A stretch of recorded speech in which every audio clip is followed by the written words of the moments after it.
Scrolling through social media, you'll see plenty of really cool looking rugged outfits that look like they're ready to go to work. Oftentimes they're worn by guys who are just staring broodingly over into the corner or something trying to look cool. Now, I'm not throwing any hate. I've done this as well. But then there's the Carhartt, Duluth Trading Co., and Dickies feeds, which usually show men and women hard at work in their products, which are usually generously cut and dirty from whatever work those people happen to be performing. Now, I've never found a clear explanation of the difference between workwear and heritage style, whatever you want to call it. For the purposes of this video, we'll call it heritage style or something like that. And the reason that I want to talk about the differences between these two is because I think that if you choose the wrong tool for the job, you're going to get into trouble. And what I mean by that is if you are going to a job site and you pick up something that's made out of, rigid duck and it's triple stitched and it looks like it's ready to go to work. However, you get there and you realize that this slim cut, handsome looking garment will not allow you to move freely. It doesn't give you enough storage for things. It's just not well thought out for the working person. Then you just wasted your money. So I think that there needs to be a clear line between the two that's shown so you can make the best decision for whatever thing you want to purchase for whatever purpose that is. Put very plainly, if you want to look at it this way, it all comes down to the company's approach. Oftentimes, workwear companies put function first and looks second. Now, that doesn't mean that there isn't some crossover. There absolutely is, and I want to make sure that that's put out right in the open. A lot of times these things can go both ways. You can work in heritage style stuff, and you can wear workwear stylishly. You can do whatever you want. There are some pieces that really walk the line right down the middle, but by and large what you find is that workwear companies look at their performance and the ability to perform work first and then look second, whereas heritage style companies, they really approach it from the opposite. Now, in an effort to sort of put a more fine point on this thing, I want to bring these two pants to your attention because one is a work pant, one is definitely a heritage/style pant. But if I was to tell you only the specifications of these two pants, it may get a bit confusing. For example, they're both made out of heavy-duty duck canvas material. They're both double front pants, meaning there's an extra piece of material sewn onto the knee of the pants where the most wear is likely to take place. They're both pretty much close to the same color, this being like an earthen brown color. So you may say to yourself, well, they sound like they're basically the same pant. What's different? They're cut a little bit differently. Well, I can tell you that this one right here costs more than twice as much as these right here, which is pretty crazy considering that this right here is the Made in USA firm duck double front work dungaree, had to read it, from Carhartt. These are some of my favorite work pants of all time. Matter of fact, I got this new pair because my other ones I had just worn through.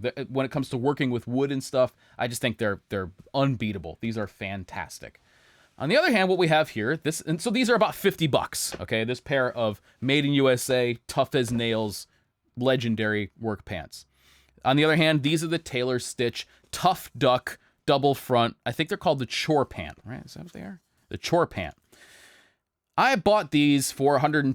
$50, $128. And really tell you the truth, by looking at them right here, they both look more or less like work pants. There's definitely a huge advantage to wearing these to go to work. Number one, if you just look at them, everything is beefier on the Carhartts. The belt loops are thicker. Everything about it, everything is triple stitched. The main seams on the Carhartt, they're double stitched over here on the Tailor Stitch. Zipper fly, button fly, which is more of a heritage nod. We'll talk about that a little bit later on. These come in unhemmed. These come in the length of your legs, ready to go to work.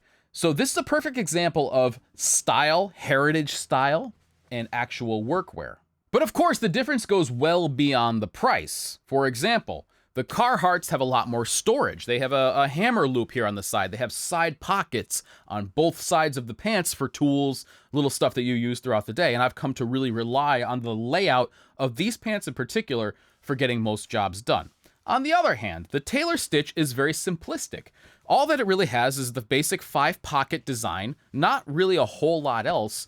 It's meant to be cut close to the body, look good, and that's pretty much what it does. Now, you could, as I mentioned before, do work in the Tailor Stitch pants, no problem. Go ahead, you can do work in these. They're tough enough. They'll take it. But when it comes to actually putting on pants that, day after day going to a job where you are doing manual labor, the Carhartts have it hands down. Just more user-friendly, more they're more generously cut. So they focus on storage and ease of movement, mobility, that kind of thing, as well as putting toughness and durability ahead of softness and comfort. These are definitely more rigid and, unfortunately, less comfortable until you break them in than the tailor stitch, which are softer, a little bit more broken and feeling right out of the box. Now, how about jackets? Well, this is where I really feel like the overlap is probably the most, because oftentimes they look very, very similar, with workwear jackets being a little bit more generously cut and having a little bit more storage, as I mentioned with the pants. Perfect example of this is this Duluth Trading Co. jacket, where it has extra pockets, and it's definitely not a slim cut by any stretch of the imagination. It's meant to go to work.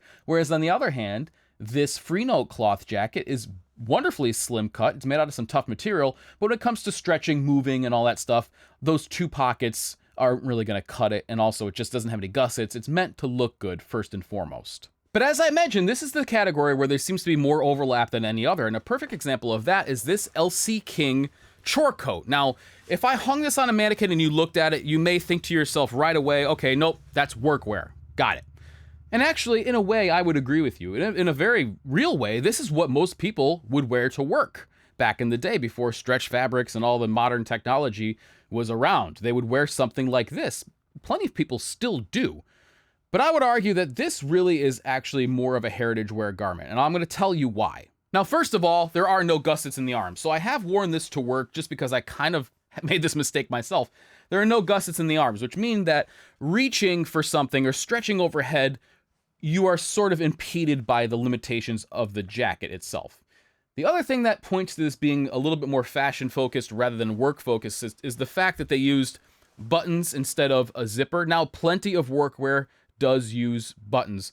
The difference is, though, if you've ever worked with a jacket with buttons and actually done some work in it, you know that these things tend to snag on things. Also, easier to get on and off a zipper jacket than a button jacket. So a lot of times these are done for aesthetic purposes. Now, I think it is actually cheaper to put buttons on a jacket than it is zippers, but let's just say all other things being equal, a lot of times that is just a focus on look rather than function. Plenty of storage in this, it's a chore coat, so that's the way it's laid out. Nice interior pockets. It's a really nice coat. I actually like this quite a bit. This is an example of a crossover piece.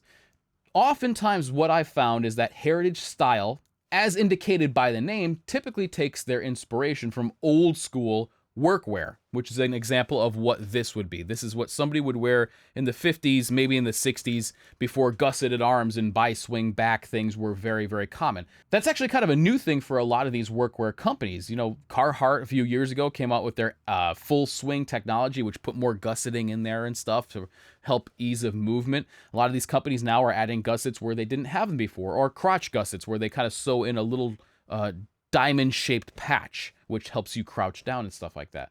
This is an example of old school workwear, which you won't usually find on the job site nowadays. This is something that more people who are posing for Instagram will wear. I've done it myself. Another good example of this is the Iron Ranger.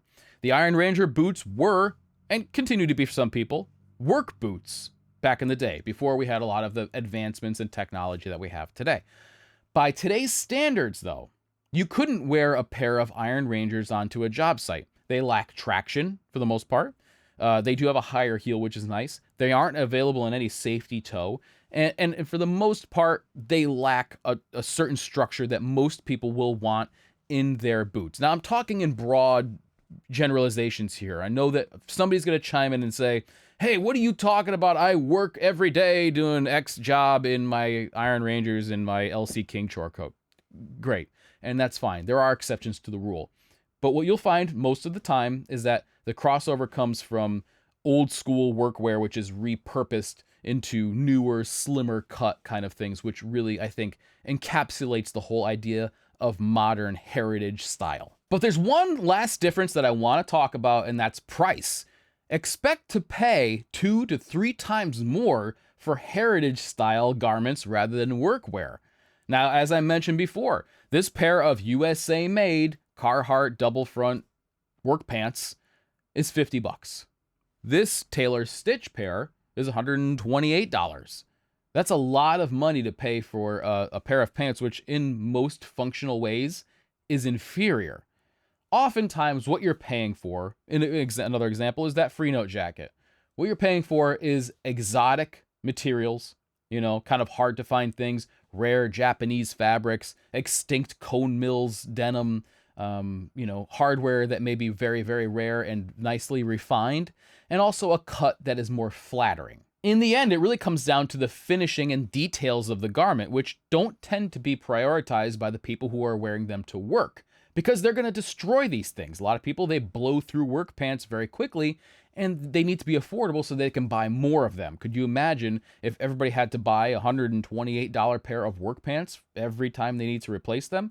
You'd go broke pretty quickly. Now, if I may cap this off with one final comparison, heritage-style garments are kind of like those beautiful showpiece engraved blued steel rifles that you see hanging on somebody's wall. They're pieces of art. They're gorgeous. They're wonderfully finished, something that you can show off to other people. And really, it does show that you are into what you're doing. A lot of times, that's not going to be the first and only gun that somebody's going to own. It's going to be something that is representative of that person's interests. Workwear, on the other hand, is sort of like your run-of-the-mill carbine, where it's really meant to do a job. It's meant to fight wars. It's meant for home defense. It's meant for hunting, those kind of things. And maybe the finishing on it isn't great. Maybe it's sort of banged up because it's been used.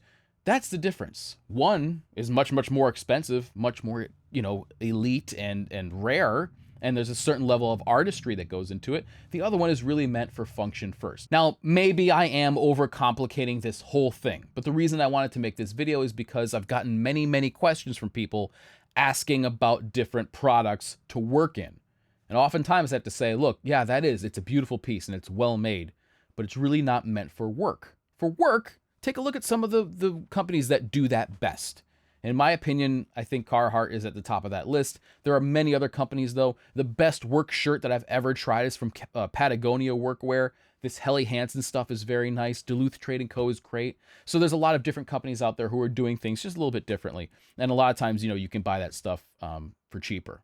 So it's a very interesting delineation between these two, but I think it's one that needs to be made nonetheless, especially when it comes to people who are going to buy something to do work in. I think that you will be best served by looking at those things. And also, if you're going to be spending a decent amount of cash on a coat that you just really want to look cool, and there's no problem in that. I don't think that there should be any kind of gatekeeping. If you don't ever, you know, swing a hammer, doesn't mean that you can't enjoy this type of style. That's just ridiculous. But, you know, if you're going to buy something, you want to make sure that it looks good. You know, it's equally as important for you to know the difference between these two. So anyway, I may have overcomplicated this whole thing. I may have put a spotlight on a place where it doesn't belong. I don't know, but either way, I hope that this video was helpful, and I hope that it helps you make your next purchase more intentionally. Anyway, guys, thanks for watching. Really appreciate it. I'll catch you next time.